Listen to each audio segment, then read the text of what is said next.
Starting now! Basically, I wanted to do a tier list ranking waifus based on their enjoyment factor in the respective show that they appear in. Simple idea, but we have around 30 waifus to judge here, so it'll be a hefty one. If you guys like this kind of content, please feel free to sub and comment down in the comment section which waifu you believe could be placed where. That's it. So without further ado, waifus! Tier list! Ranking! Starting now! Starting off, we have Cece from Code Geass. One of the very, very, very few waifus I actually don't know anything about, all because I haven't seen the show, let alone many images of her. But from what it looks like, she's scary. And you know what? I like scary. I want to be quaking in my boots. I just love a girl that will actually just kill me. But until I watch the show, I'll never know. Don't know tier. Hollow from Spice and Wolf has a reputation of best wolf girl in anime and has set herself into the fabric of pop culture, thus making her rankable on this list even if I haven't seen the show. She enjoys apples. I enjoy apples. But you want to know who else enjoys apples? That's right! Ryuk. That's something we can all have in common. And I'd imagine all three of us at a picnic in the middle of a park just bonding over how delicious apples are and other miscellaneous topics in our own universes. A for amazing tier. Akame from Akame ga Kill. Correct me if I'm wrong here, but Akame is literally the girl version of Adonis from Kingdoms of Ruin, where it's all just kill, kill, kill. Her face never changes throughout the show, doesn't show much other personality, and almost never smiles. She's literally the most violent kudere I have ever watched, which probably isn't saying much, but still something. She's actually a bore, and her sister is more entertaining in the little screen time that she has than all of Akame's combined. Trash tier.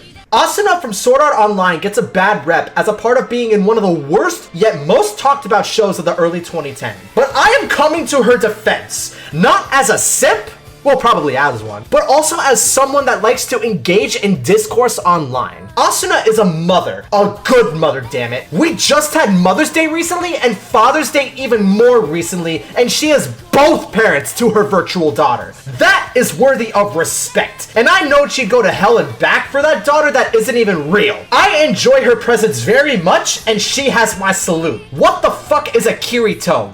Great tier. As Death, also from Akame ga Kill, is a menace and should be locked in jail for her crimes of being such an enjoyable villain to watch. Ever since my anime watching journey started many years ago, I can only point to a handful of villains that have truly grabbed my attention from the moment they were introduced, and General motherfucking Esdeath is one of those handful. Great character design, horny bait, engaging personality, horny bait, true threat of a villain, even if this show has enough edge to effortlessly cut through diamonds. Oh, and did I mention horny bait? Peak waifu. Saber from the Fate series. I have absolutely no idea how to judge this one because I'm honestly too lazy to watch anything Fate related. Maybe I could make that its own video or 7 one day, but not now. Never watched tier. Felix from ReZero only needs one quote to fully encapsulate his aura and where he stands in this ranking. Sometimes it takes a real man to become best girl. The only thing holding him back in this case is that there isn't enough of him throughout the show, knocking him down a peg or two. Good tier.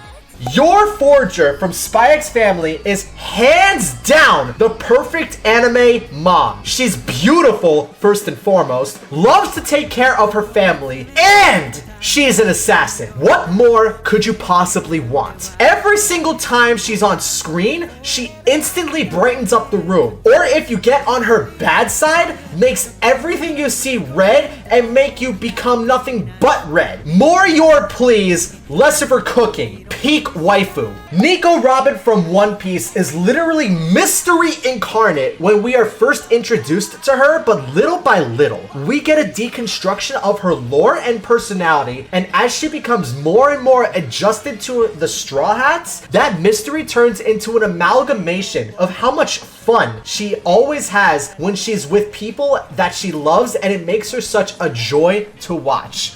great tier. And while we're still on the topic of One Piece, Nami is someone that I've always looked to in high regard since her journey from the point when she first joined the Straw Hats up to now has drawn similar parallels to Lois Griffin from Family Guy, in that over the past 2+ decades, their respective shows have gone on so long that it was inevitable for them to get character development that helped them graduate from being just a one-trick pony and turn them both into engaging characters that we can always remember for years and years. Plus, they both have orange hair, instant plus. Amazing tier. Nino Nakano from Quintessential Quintuplets. This was a good, honest waifu. She played 500 waifu games, goddammit, Salt of the Earth, Punch the Clock, even win-loss ratio waifu game. She lost a couple, guess what? She won a couple too. But she never got too excited or let it get to her head. No long winning streaks here, no sir. That's hubris, which this blue-collar, hard-working, everyman waifu didn't have. A few wins in a row, these guys, true to form, balanced it out with a couple of losses. Yes, sir, that is Nino Nakano, a good, honest 500 waifu. Good tier.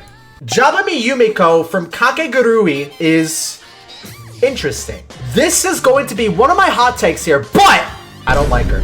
I never liked her. I never liked any of the characters. Not to mention, the premise of the show got old pretty quickly. She's actually the worst possible version of what the average gambler or poker player thinks they are, and she takes it to the umpteenth degree. She's a temptress for her vices, and she won't be afraid to gamble everything she has for your vices too. Trash tier. Cynthia from Pokemon is mommy, period. Beautiful in the games, beautiful in the anime, beautiful in the streets, only God knows what in the sheets. She's terrifying in the games, and I've lost way too many runs than I'd like to admit just because of that goddamn Garchomp. And I love that aura of confidence that seems to envelop her with every step she walks. I kneel for this woman out of pure loyalty and love. Amazing tier. Nazuna from Call of the Night. Literally the only thing I know about this waifu is that she's a vampire and there's something about blood and how the MC is always stuck to her and stuff. I don't know if he turns into a vampire too, but I mean, that's pretty cool, I guess. She honestly looks way more like Toga Himiko, and it makes it pretty damn jarring,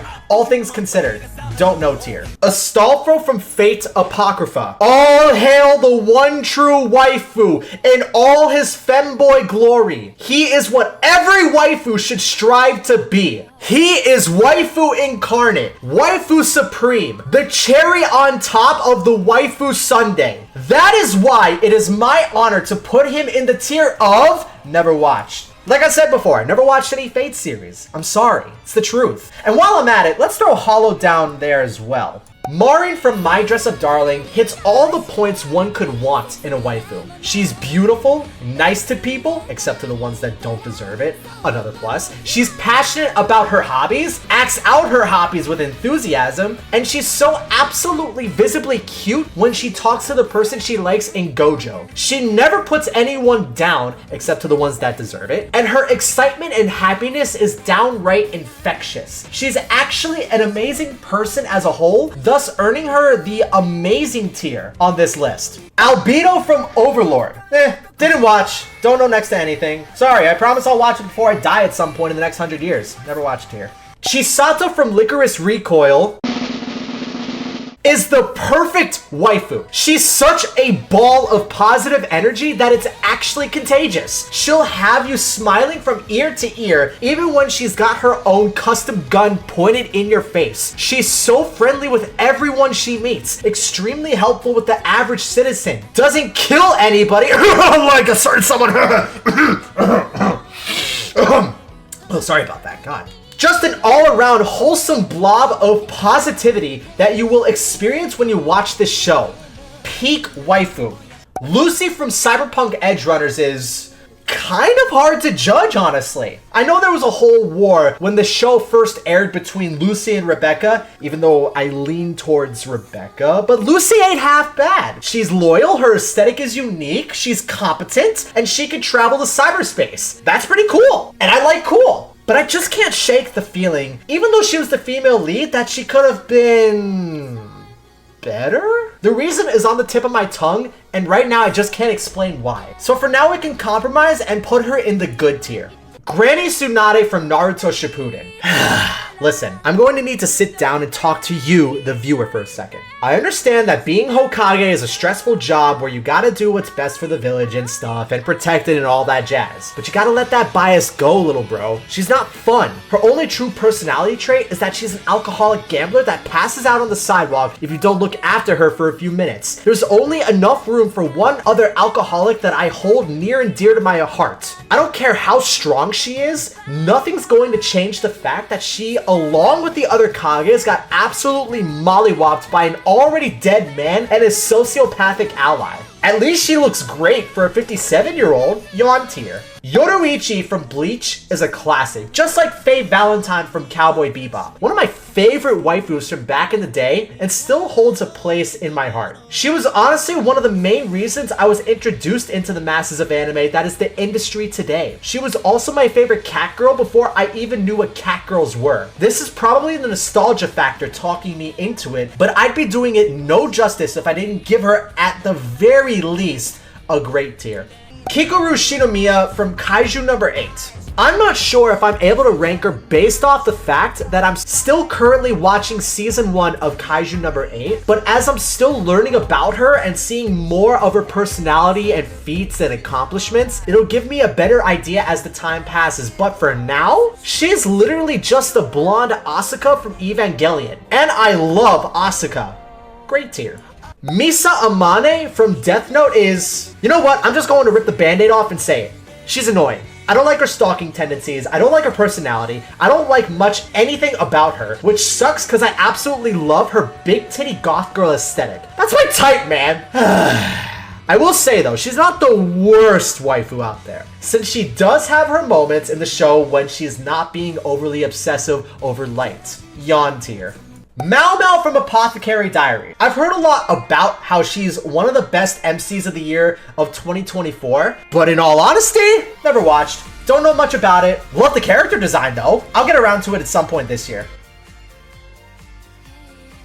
Ichigo from Darling in the Franxx. Honestly, I only feel pity for this waifu. Has a crush on her childhood friend for years on end, only to basically, and let's not mince words here, get cucked by some pink-haired dinosaur girl that appears out of thin air and tries to play catch up the whole show until they literally leave Earth and have no chance to come back. Like, girl, just move on already. And someone give this girl a hug, please. Mid-tier. Blizzard from One Punch Man. Meow, meow, meow. Meow, meow, meow, step on me, meow, meow, meow. Great tier. Makima from Chainsaw Man. Please, oh my god, step on me. Urza from Fairy Tail. I was going to put in a never watched tier. However, I technically did watch 5 whole episodes of this show. An amazing accomplishment to this, to that extent. Oh my goodness. And to say that I was absolutely bored is an understatement. I was hoping and praying that when she was introduced that she'd have this grand entrance to absolutely steal the show. But alas, it wasn't enough, and I dropped it immediately. Fairy Tail ain't all that, and I'm putting her in the yawn tier until I somehow motivate myself to watch more, which for the time being is a highly unlikely possibility. Makise Kurisu from Steins Gate. One of the best waifus from one of the GOAT shows in the twilight period of the golden age of anime. Her chemistry with the main character is top notch and their interactions are so entertaining. It's no secret how influential Makise Kurisu has become in the grand scope of anime. But you want to know what else is a secret? I have a really big soft spot for redheads. Redheads for the win. Plus points. Amazing tier.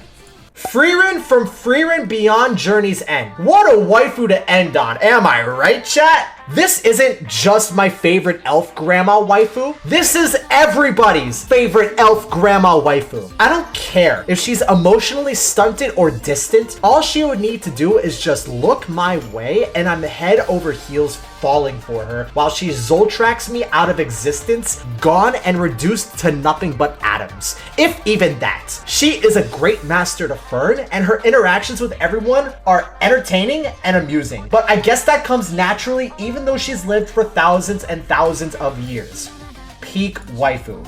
That is the end of this tier list here in all its glory. Thank you for making it to the end of the video. This one was a fun one to make, and I always love talking about waifus because who doesn't love talking about waifus? They're great. You want to know who else is great? You're great. And if you think that this video is great, you should hit that subscribe button because that's great for this channel. It would also mean a lot as well. Type in the comments what you think which waifu could be in what tier. I read any and all comments and I'd love to know what you guys think. I also stream on Twitch a few times a week, so go check me out on there. That's gonna be it from me, guys. I'll see you in the next one. Peace.